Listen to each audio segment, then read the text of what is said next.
Assalamualaikum warahmatullahi wabarakatuh. Kembali lagi dengan saya Muhammad Nuzul Kadri dengan NIM 2104015011015, Program Studi Teknologi Pendidikan Fakultas Ilmu Pendidikan Universitas Negeri Makassar. Nah, teman-teman, kali ini saya akan membahas tentang prinsip-prinsip dasar penggunaan media pembelajaran. Salah satu ciri media pembelajaran adalah bahwa media mengandung dan membawa pesan atau informasi kepada penerima, yaitu siswa. Sebagian media dapat mengolah pesan dan respon siswa sehingga media itu sering disebut sebagai media yang interaktif.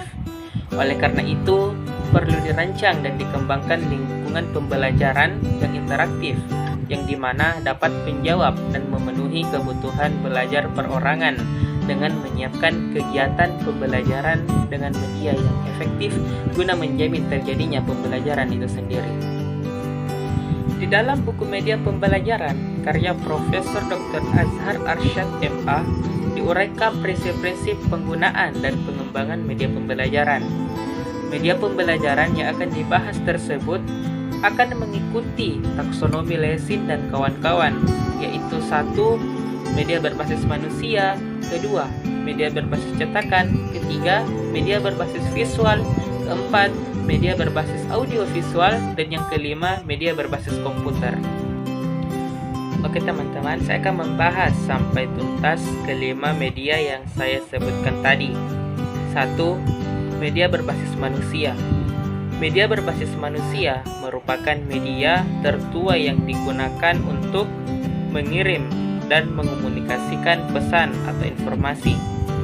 Media ini sangat bermanfaat, khususnya bila tujuan kita adalah mengubah sikap atau ingin secara langsung terlibat dengan pemantauan pembelajaran siswa.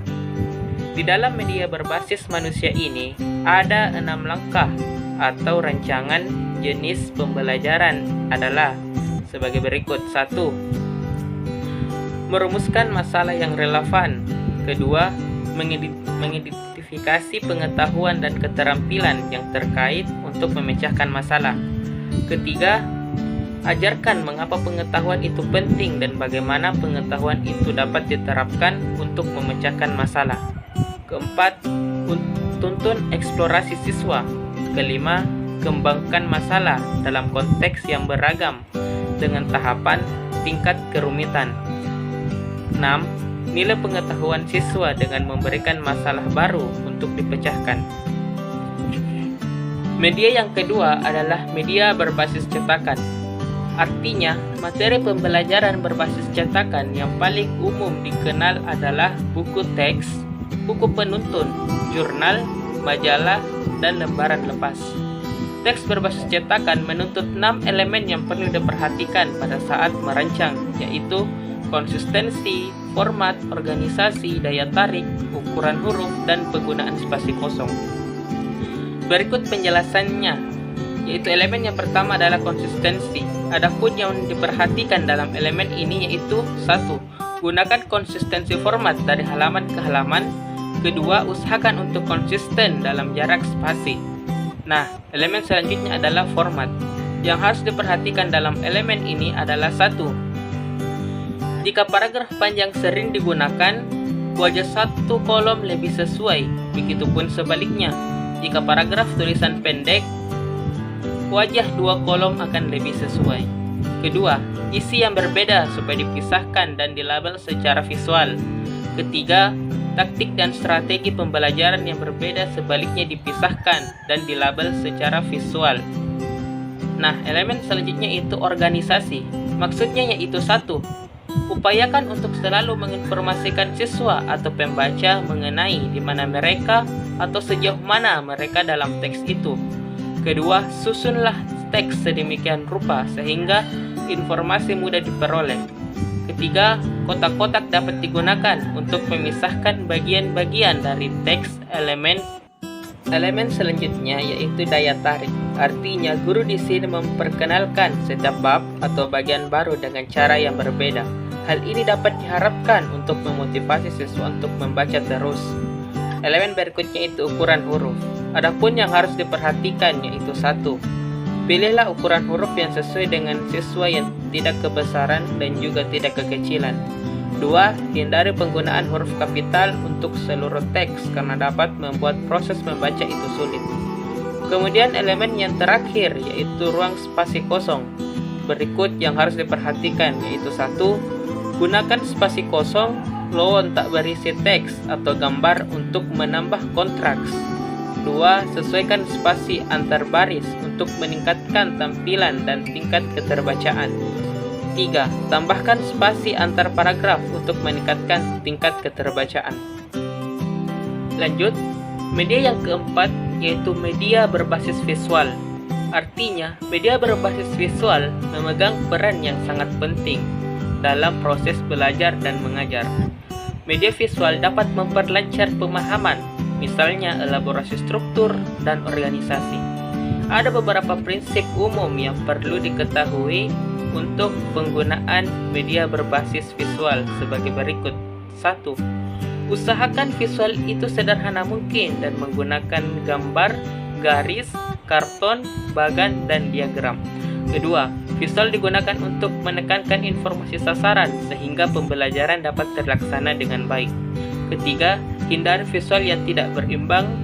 4. Visual yang diproyeksikan harus dapat terbaca dan mudah dibaca. 5. Ulangi sajian visual dan libatkan siswa untuk meningkatkan daya ingat. 6. Unsur-unsur pesan dalam visual harus ditonjolkan. Media yang keempat yaitu media audiovisual. Artinya, media visual yang menggabungkan suara memerlukan pekerjaan tambahan untuk memproduksinya. Salah satu pekerjaan penting yang diperlukan dalam media audiovisual adalah penulisan naskah. Naskah yang menjadi bahan narasi disaring dari isi pelajaran yang kemudian disintesis ke dalam apa yang ingin ditunjukkan dan dikatakan. Hal ini diikuti dengan jalinan logis keseluruhan, program yang dapat membangun rasa berkelanjutan, sambung menyambung, dan kemudian menuntun kepada kesimpulan atau rangkuman. Berikut ada beberapa petunjuk praktis untuk menulis naskah narasi yaitu 1. Tulisan singkat, padat, dan sederhana. 2. Tulisan seperti menulis judul berita, pendek dan tepat, berirama dan mudah diingat. 3. Tulisan tidak harus berupa kalimat yang lengkap. 4. Hindari istilah teknis. 5. Tulisan dalam kalimat aktif. 6. Usahakan setiap kalimat tidak lebih dari 15 kata. 7. Setelah menulis narasi, baca narasi itu dengan suara keras. 8. Edit dan revisi naskah narasi itu sebagaimana perlunya. Media yang terakhir atau yang kelima adalah media berbasis komputer.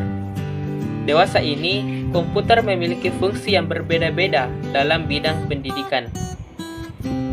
Komputer berperan dalam proses yang dikenal dengan Computer Managed Instruction. Ada pula peran komputer sebagai pembantu tambahan dalam belajar.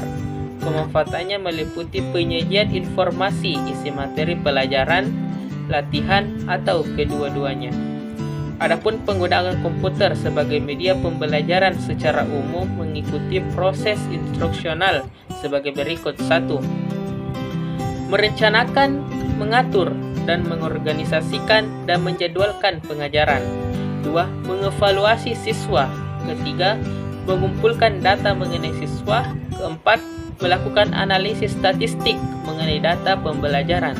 5. Membuat catatan perkembangan pembelajaran, baik perorangan maupun perkelompok. Oke teman-teman, mungkin hanya itu yang sempat saya sampaikan pada pertemuan kali ini. Sampai jumpa di presentasi selanjutnya. Wassalamualaikum warahmatullahi wabarakatuh.